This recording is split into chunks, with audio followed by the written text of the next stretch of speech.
যে দোয়া করি এর মাধ্যমে জান্নাত পাওয়া।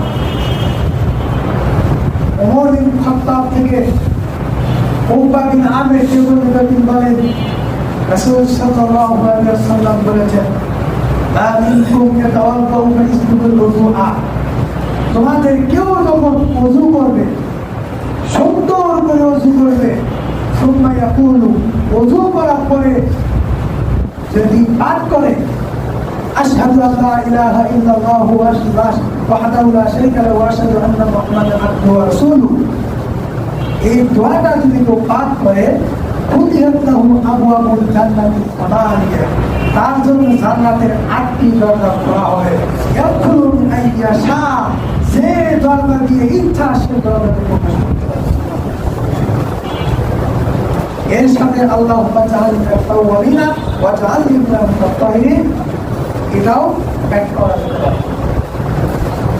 ওসমান বিন আফফান তিনি বলেন রাসূল সাল্লাল্লাহু আলাইহি ওয়াসাল্লাম বলেছেন মান তাওয়াবা বিতাওযিল হাযা, যে ব্যক্তি আমার দেখা ওযুর মতো ওযু করবে